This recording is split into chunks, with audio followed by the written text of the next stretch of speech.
আজ আমরা এমন এমন নিউজ কালেক্ট করব যে নিউজ শুনে উড়ে যাবে আপনাদের ফিউজ। বাংলাদেশের উন্নয়নের জন্য বাঙালির উপরে নতুন নতুন ট্যাক্স বসাই দিতাম। এত কিছুর পরে ট্যাক্স বসালি জনগণ বাঁচবে কি করে? জনগণ তো মারা যাবে। হ্যাঁ, ওই মরার পরেও ট্যাক্স বসাই দেব। ঠান্ডা চ্যানেলের গরম খবরে আপনাদেরকে স্বাগতম। সাথে আছে আমি কেটু কাটু কাউয়া কাদেরের অনুসারী। আজ আমরা এমন এমন নিউজ কালেক্ট করব যে নিউজ শুনে উড়ে যাবে আপনাদের ফিউজ।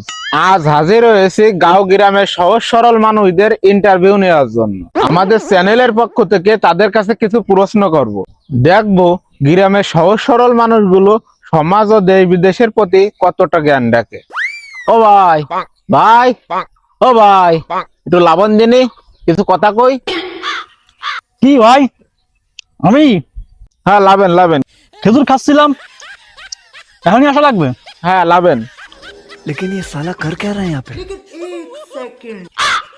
ভাই আজকে আমরা আপনার একটু ইন্টারভিউ নিতে যাচ্ছিলাম। ক্যামেরার দিক তাকায় একটু হাসি মুখে উত্তর দেবেন। কি আমার টিভিতে দেখাবে? দাঁড়ান দাঁড়ান, আমার বোর কাছ থেকে শুনে নি তার কোনো আপত্তি আছে কিনা। এই দুষ্টু ক্যামেরাম্যান, ক্যামেরা অফ করেন। সবকিছু কি ক্যামেরায় তুলতে হয়? হ্যালো, হ্যাঁ হ্যালো, শুনছো? কোসে টিভির লোক আয়েছে আমার কাছে, যা যা শুনতে চাই সব কয়ে দেবো কি? হ্যাঁ হ্যাঁ, তুমি তোমার ভালো বউ, এই জন্যই তো আমি চাই তোমার মতো ভালো বউ আমার আরো কয়েকটা হোক। ভাই তাহলে আমরা শুরু করি। হ্যাঁ হ্যাঁ হ্যাঁ হ্যাঁ।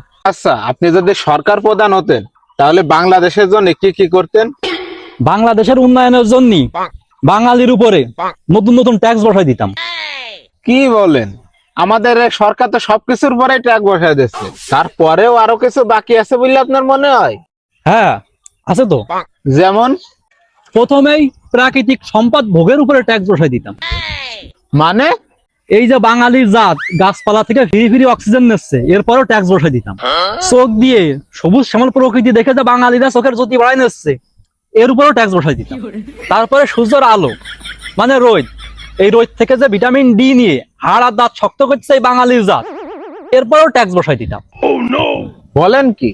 আরো কি এমন কিছু আছে ট্যাক্স বসানোর মতন যা আমরা বা আমাদের সরকার জানি না? হ্যাঁ আছে তো। এই যে দিনের বেলায় লাইট ব্যবহার করা লাগতেছে না, ফ্রি ফ্রি সূর্যের আলো পাচ্ছে, এবং রাতে ঘুমানোর সুবিধার্থে অন্ধকার পাচ্ছে বাঙালিরা। আমি সরকার প্রধান হলেই এরপরও ট্যাক্স বসাই দিতাম। এত কিছুর পরে ট্যাক্স বসালি জনগণ বাঁচবে কি করে? জনগণ তো মারা যাবে। হ্যাঁ, ওই মরার পরেও ট্যাক্স বসাই দেব। হ্যাঁ, সেটা কিভাবে? বাঙালি মরার পরে যে কবর দেওয়া হয়, সে কবরের মাটি কোথাকার? ওটাও তো বাংলাদেশেরই মাটি, তাই ওখানেও ট্যাক্স বসাই দিতাম। আর হ্যাঁ, আমি সরকার প্রধান হলেই এরকম পাগল ছাগল ধরে ধরে বোম্বে বেচে দিতাম, যে ওই টাকা দিয়ে বাংলাদেশ উন্নয়ন করতাম। এতে বাংলাদেশ পাগল মুক্ত হইতো, আর বাংলাদেশ এক ধাপ উন্নয়ন হইতো।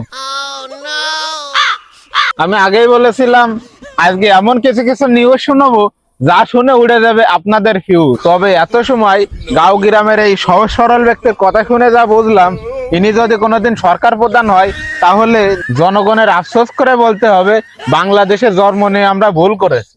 আজ আমি এখানেই বিদায় নিচ্ছি। আপনাদের সাথে ছিলাম আমি কেটু কাটু কাউয়া কাদেরের অনুসারী। দেখা হবে আবার কোনো একটা ফিউজ কাটা নিউজ নিয়ে। ধন্যবাদ।